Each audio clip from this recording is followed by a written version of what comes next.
As you know, there's ever been a movement, particularly from the North, where Phyllis Wheatley resided, to further provoke the South upon such subjects, and especially to provoke me in reference to what I have written in my notes on the state of Virginia, where admittedly I myself have questioned the capability of the African. I have many times offered my apologies, and particularly to Mr. Benjamin Banneker, and furthermore to Monsieur André Gregor, a Frenchman in Philadelphia.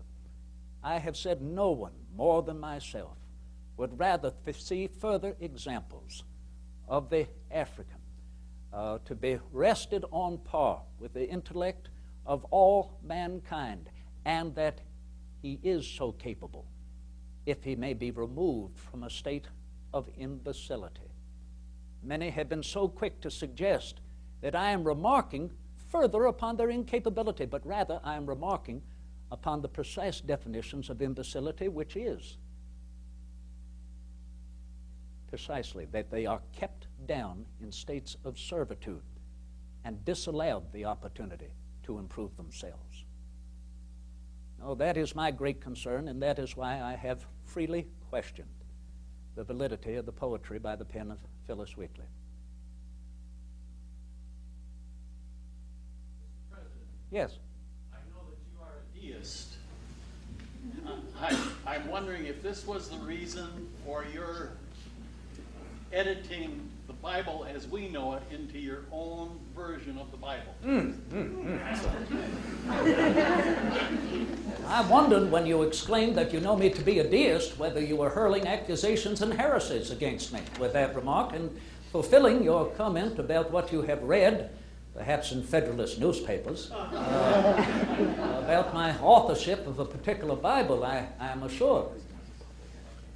Sir, I would like to ask you, if you would allow, and this is pursuing the Socratic method of enlightenment and open and free inquiry, is there something to disparage or to consider inappropriate or rather disagreeable about deism? Is it not a recognition of indeed nature and nature's God?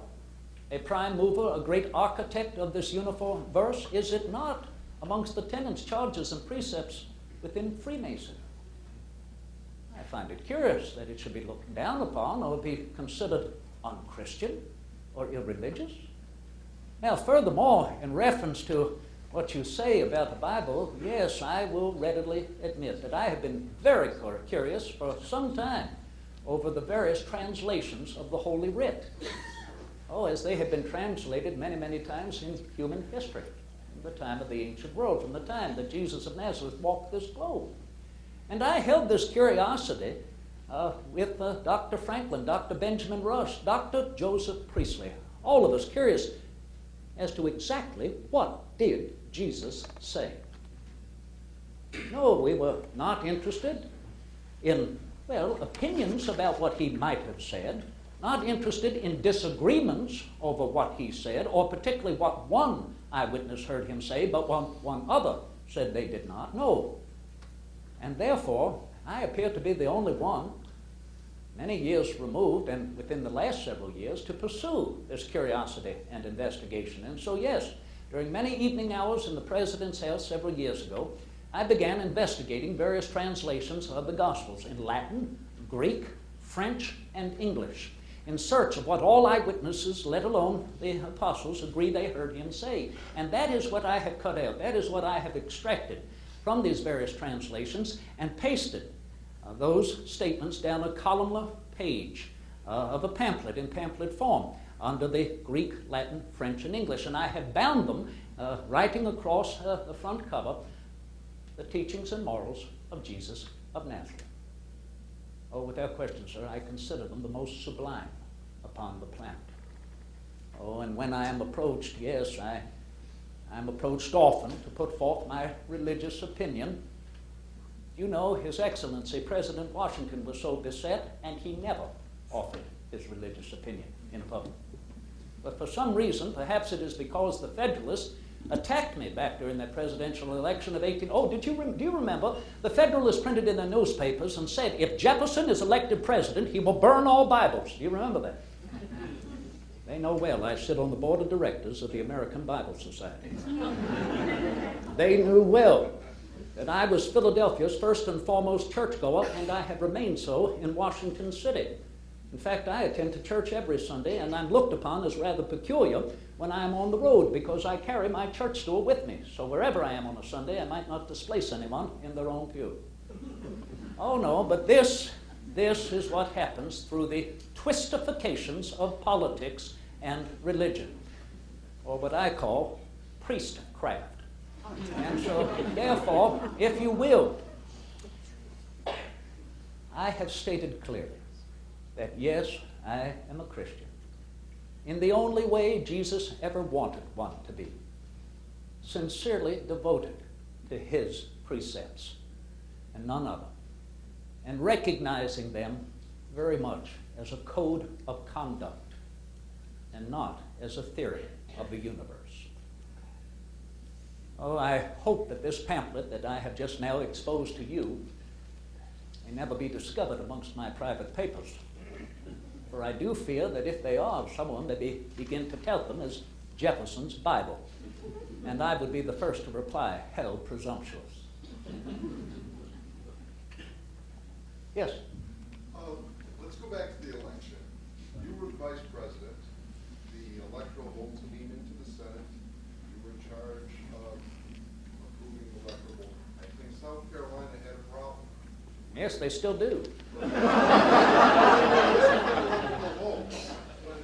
was, you've been accused of basically poo-pooing it and just moving it along so that you wouldn't lose any electoral votes based on a recount of the electoral votes.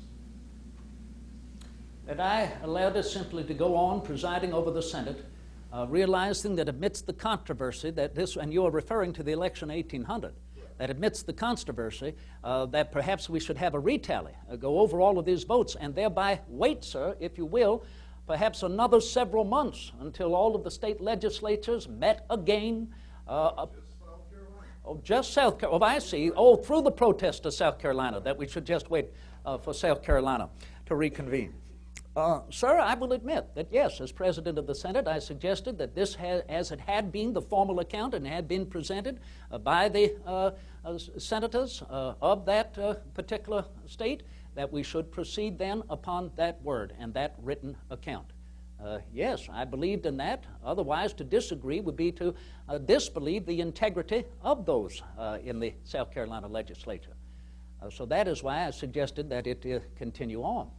But the great discrepancy, sir, was not so much in South Carolina as it proved to be in...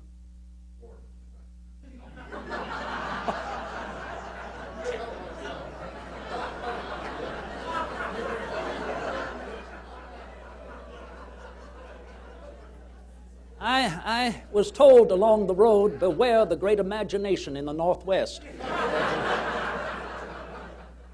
But no, the greatest discrepancy and the greatest argument came from the state of New York, And if there were any state that provided the final tally, if you will, and the recompense of opinion, it was New York, between their delegates or their particular native sons, Alexander Hamilton and Aaron Burr.